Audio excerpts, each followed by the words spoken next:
يا صباح الخير عليكم، اخباركم ايه؟ يا رب كلكم تكونوا بخير. النهارده هنعمل مع بعض بقى فطار.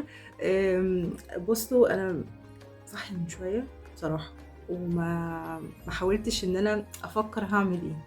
بصراحه فتحت التلاجة، طلعت كان في صدق عندي، وكمان في بطاطس، فقلت بقى هعمل صينيه بطاطس بالصدق وشوية رز بالشعرية جنبه وسمبوسة بالجبنة. بس هو ده كده الفطار بتاعنا النهاردة، بسيط وسهل، ومش عايزين بقى حاجات متكلفة قوي في السفرة وجلاش ومعرفش فراخ ولحمة خلينا ببسطة كده والأكل يبقى حلو ولذيذ. وفطارنا النهاردة يلا بينا هنعمله مع بعض. بصوا دي الصدوق اللي هعمله والسمبوسة. بص مطلعاهم بجد من شوية بس برضو لسه حبة. المهم هبدأ أول حاجة بصينية البطاطس، وبعد كده هنعمل بقى السمبوسة كده ايه نتسلى فيها في الآخر لما اخلص الصينية. أول حاجة هعمل العصير الطماطم وهرجع لكم. النهاردة هنتكلم بقى كلام عادي خالص واحنا بنطبخ مع بعض، يعني كتغيير وفي نفس الوقت كمان نتسلى سوا. طبعا الطماطم اديني بقطعها 4 كده واحطها عشان اضربها في الخلاط او الميكسر ايا كان بقى اللي هنضرب فيه. المهم انها تتضرب وخلاص. ماشي، هقطع الحاجات دي كده برضو محبهاش ابدا. تمام، وبعدين هقطع الطماطم 4. نفسي بقى اعرف انتوا بتقوموا الساعة كام، تبدأوا تظبطوا حاجتكم الساعة كام كده. انا عامة في الطبيعي يعني بنام بعد الفجر، تمام، وبعد كده بصحى تقريبا على الساعة 11 او 12، مش هكدب عليكم يعني. ببدأ بقى شغلي الساعة 1، يعني شغل الساعة 1 ده ممكن أخلص قبل الفطار بنص ساعة. وفي أيام طبعا بيبقى الأكل موجود، يعني مش شرط إن أنا هعمل كل يوم أكل، مش كل يوم هنقف في المطبخ. لا، فممكن أعمل أكل يومين، يعني مثلا صينية البطاطس اللي ممكن أعملها النهاردة دي لا ممكن تقعد معايا يومين، مش أقل من كده. لأن بيبقى جنبها أكل كتير، بيبقى في حاجات كتيرة جنبها، فمش شرط ان انا اخلص الاكل في نفس اليوم. انتوا كمان برضو كده يعني، مش كل يوم هنقف في المطبخ، مش كل يوم. بصوا الحته دي مش نظيفه فرميتها. تمام. بس هضرب بقى الطماطم. بصوا زي ما انتم شايفين كده هضرب الطماطم وهرجع لكم نكمل سوا الحواديت. جيت بقى بصوا، حضرت الحاجه كلها عشان ما اطولش عليكم في الوصفه دي. طبعا اول حاجه هنضيف البصل. تمام، البصل مقطعاه جوليان، ما تقطعوش حاجه قطع صغيره، مع البطاطس بالذات بتبقى احلى كتير وبيدي نكهه احلى. وهنزل عليه بشويه الفلفل، فلفل اسود، وكمان حبه من الملح. اوكي. عايزه اقول لكم ان انا هنضيف كمان مع بعض التومه. بصوا التومه قطعاه حتت صغيره شرايح، مش هكتر قوي لان انا هحط برده توم باودر. بصوا بقى الخلطه دي هندعكها حلو قوي. تمام، هنطلع كده ريحه الفلفل مع الثوم مع البصل مع بعض علشان تدي نكهه حلوه للبطاطس. بصوا بقى كده ادخلهم كلهم جوه مع بعض المكونات كلها. انا ما عنديش جلافز بصراحه، انا اسفه جدا ان بعمل كده قدامكم بس حقيقه نسيت خالص اجيب الجلافز، فحقكم عليا. بصوا احنا يعني ايه غاسلين ايدينا كويس قوي ودايما ايدينا متنشفه على طول بفوطه نظيفه في المطبخ، ده اساسي. تمام كده، وخلاص كده ضرب يعني ظبطتهم مع بعض. تمام، بعد كده بقى هنزل بيه البطاطس. نجيب معلقه.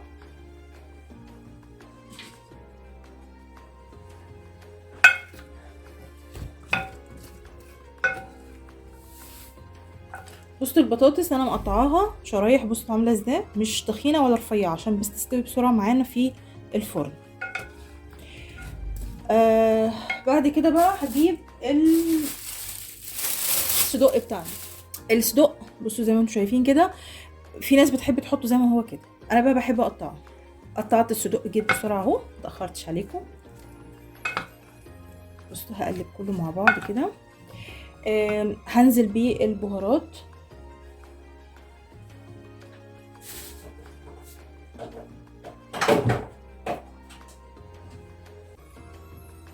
مش قصدي بهارات كتير طبعا، هو الملح والفلفل وشويه من الثوم البودر بضيفه بس فقط، ما بزودش اكتر من كده. الصدق فيه كل بهاراته، فيه كل المكونات بتاعته اللي محتاجينها، هو بس الملح عشان والفلفل عشان البصله والبطاطس. خلاص كده ظبطت الدنيا. بعد كده بقى هاجي بيه الصلصه او الطماطم، وهبدا زي ما انتم شايفين كده هنزل بالصلصه. اوكي بس كده. دلوقتي دي بقى كده خلاص انا خلصتها. هضيف بس شويه، هضيف ميه مش هضيف شوربه صراحه انا، وهدخلها بقى الفرن. اوكي زي ما انتم عارفين السوا بتاعنا العادي خالص، ونيجي بقى نعمل بعد كده مع بعض السمبوسه. يلا بينا تعالوا بقى نعمل مع بعض دلوقتي خلطه السمبوسه اللي هي الجبنه اللي انا دايما بحبها قوي قوي، وبحب عارفين بقى النكهات اللي هي بتبقى عارفين مختلفه شويه، انا بحبها قوي كده. بصوا دي جبنه بيضه عاديه خالص، ممكن نستعمل فيها جبنه قريش على فكره، بس انا مش عندي فاستعملت جبنه بيضه. تمام وهضربها كده. بصوا هحتاج لها سنه لبن، حاجه بسيطه قوي تفك معايا.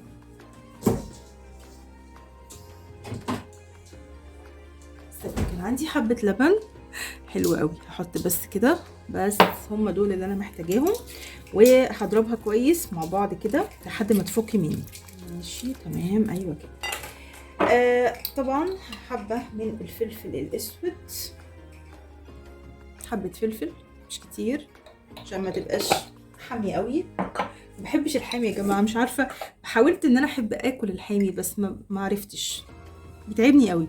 بصوا بقى حبه زعتر كده محترمه، وحبه من النعناع ده من مطروح بقاله سنه عندي، انتوا متخيلين. هاخد حبه كده وافركهم في ايدي، بصوا كده افركها ناعم وانزله على الجبنه. تمام. اما بقى اخر خلطه بصوا المنظر ده، دي دقه الزعتر اللي هم السوريين، انا بحب قوي الحاجات السوريه والاكل السوري بالنسبه للمعجنات. دي جايباها من كارفور جاهزه كده، تتحط على جبنه، تتحط على ممكن شويه فول لو عايزينه بالدقه الزعتر بتبقى طعمها حلو قوي. فهاخد منها رشتين 3 او معلقتين 3 بس كده، بس بتبقى مع الجبنه، بس احلى حاجه فيها بتبقى مع الجبنه القريش، بتبقى حلوه في زيت، مع زيت زيتون كمان بتبقى جميله جدا. بصوا دي كده الخلطه بتاعتنا اللي هحشي بيها. اول حاجه طبعا هبدا ادي السمبوسه بتاعتنا. اوكي هبدا بقى اشتغل فيها، هاخد واحده واحده كده. طبعا هعمل معاكم يعني واحدتين 3 عشان ما تزهقوش مني، طبعا مش هنقعد نحشي احنا طول الفيديو يعني. اوكي بصوا بقى ادي كده الورقه في ايدي. تمام هعملها مثلث. بصوا شايفين مثلث ازاي كده، يعني هاخد الطرف ده كده للبناويت اللي مش عارفين، واحده واحده معايا. بصوا هنمسك الطرف كده وهعمله مثلث. تمام شايفين مثلث، وبعدين هقوم جايبه مثلث تاني كده. اوكي هنعمل تاني برضو واحده مع بعض، بس قبل اي حاجه نحشي الاول دي كده. هقوم فاتحاها بقى جراب كده، هاخد الجبنه بتاعتي، ما نحطش كتير قوي عشان ما تطلعش في القليه. تمام. ثم هاخد الطرف ده واقوم جايباه كده، بصوا مثلث، الناحيه التانية مثلث، وهكذا، وبعدين مثلث. الجيب بقى اللي فاضل ده انا مش بعمله باي حاجه يعني ما بعملوش بالدقيق والميه وكده، لا بدخله هنا كده. لو السمبوسه بتاعتي حلوه على طول ببقى عارفه انها هتمسك معايا. ادي كده المثلث بتاعي، هنعمل واحد كمان مع بعض. تمام. دي ورقه طبعا بتبقى رقيقه جدا السمبوسه الحلوه.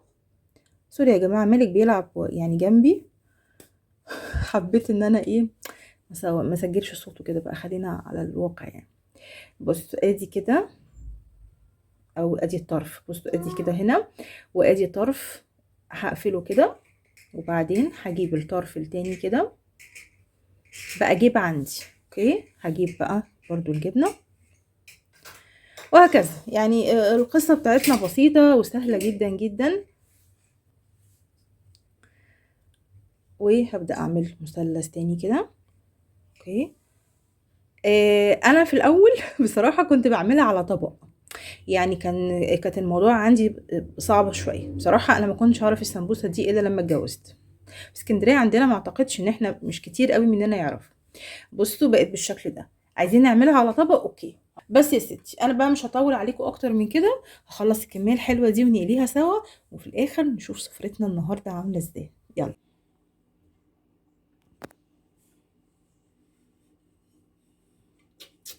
يم يمي.